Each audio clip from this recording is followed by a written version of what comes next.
Alright, good morning po sa inyong lahat mga kapatid. Pag-usapan natin itong si Congresswoman Beatrix Luistro, 'di ba? Larga Batangas. Distrito ng Batangas 'yung tumatakbo Congresswoman.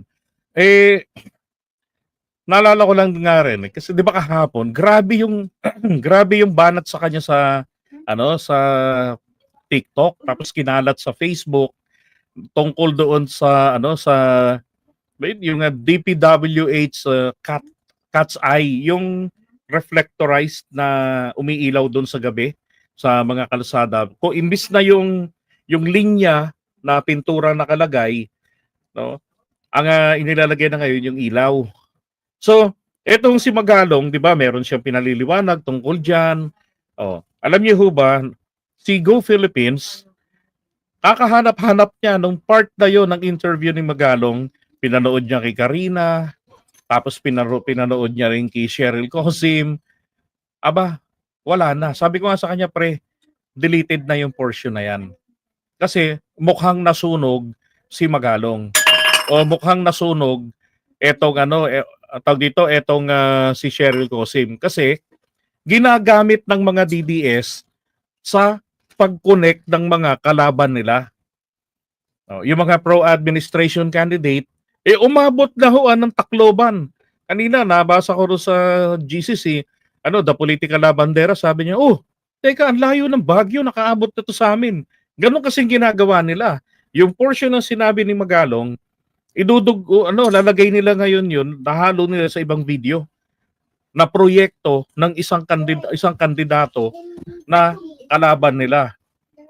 Hindi rin naman po nangangahulugang accurate yung presyo na binabanggit doon. Maaaring doon sa lugar nila, merong ganyan na nalalaman niyang may corruption ginawa sa cat's eye, di ba, nag-overpricing, pero hindi nangangahulugan sa lahat ng distrito o lahat ng lugar sa Pilipinas ay ganon. And besides, merong may bidding pa yan eh. Di ba? May bidding pa yan eh na nangyayari diyan. Kaya sabi ko, napaka-malisyoso ninyo. Diba? Ngayon, nung nagkalkal-kalkal ako, sabi ko, nga pala, no?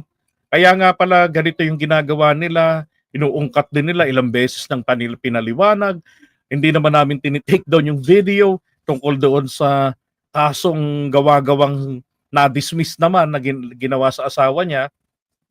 Nako, paulit-ulit din sila. Kasi naman, sa lahat, siya po talaga naman ang pambato talagang nangunguna. Eto nga sabi ron, nag-search ako tungkol sa kanya.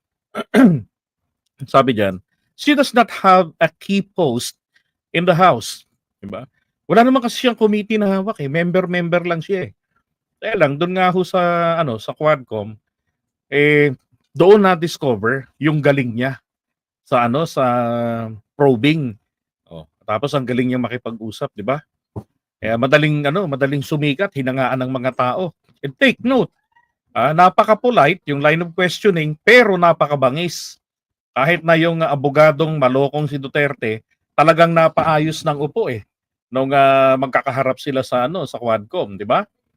Sabi rito, Representative Gerville Jinky Beatrix Luistro has arguably become the most recognizable freshy congresswoman kasi unang termino niya lang to of the 19th Congress, largely due to her feisty interpellations during the most high-profile congressional inquiries of the lower chamber. A former prosecutor. Panapat kay Duterte. 'Di ba?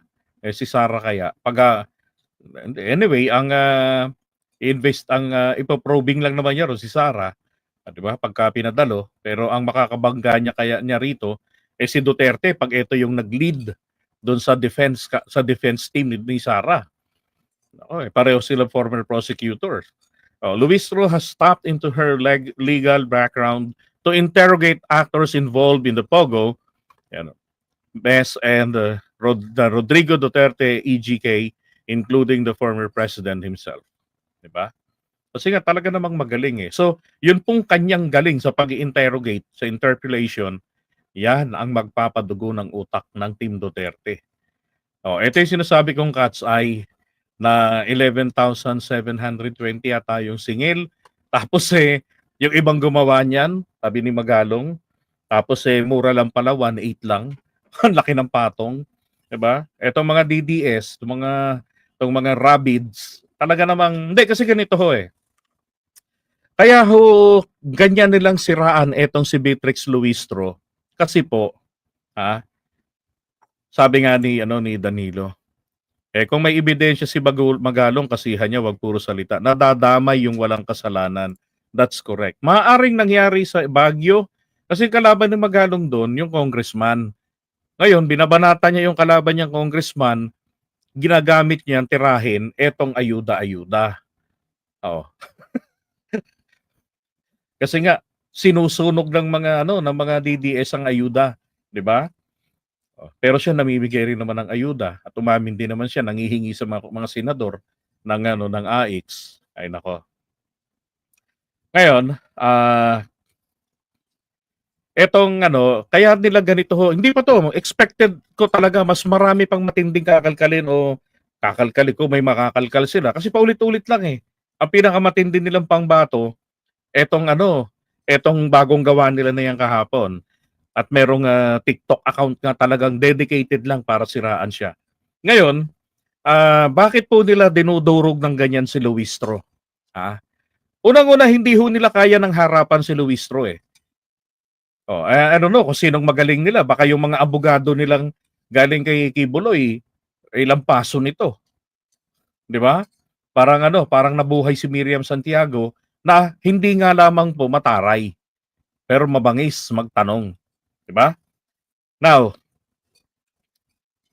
dahil siya po yung pinaka-main na pambato sa probing, sa pag-iimbestiga, kaya gusto ng mga DDS, Don Kengs, matalo ito, si Luistro sa distrikto ng Batangas.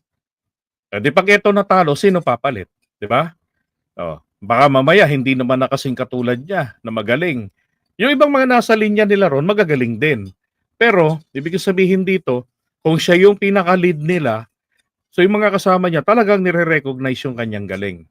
At yun ang kinatatakutan ng mga kalaban na imbis na hayaan nila na si Luistro ay manalo at magkaharap-harap sila doon sa hearing, 'di ba? Sa impeachment, tinitira na nila.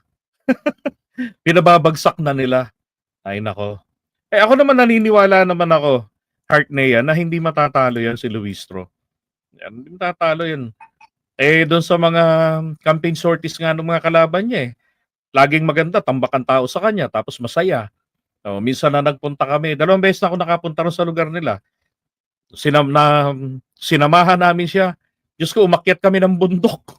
Nanakit ang balakang ko. Hingal kami. Siya baliwala. Yun pala, gawain pala ng congresswoman na yan, ay pupunta ron sa mga constituents. No? Kung alin doon ang kakasya sa kanyang oras.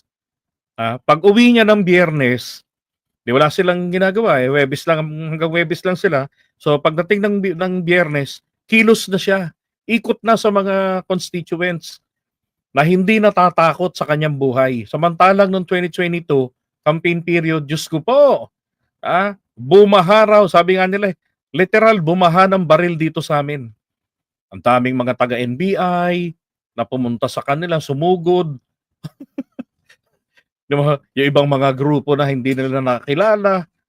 Talagang sabi nga ng mga staff nila roon na nagmatagal na, ako kuya, totoo yung sinabi niya na bumaha ng baril dito sa amin. Nakakatakot nung kampanya ng 2022. Grabe.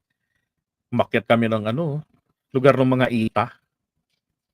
Ako excited lang ako makita anong itsura ng mga ita doon sa lugar nila sa Talisay, Batangas. Yun. Baka ako ito Mangyan, ganon. Para ka pala makakita, kailangan mong lakarin, akyatin nyo yung bundok. At eto pa take note.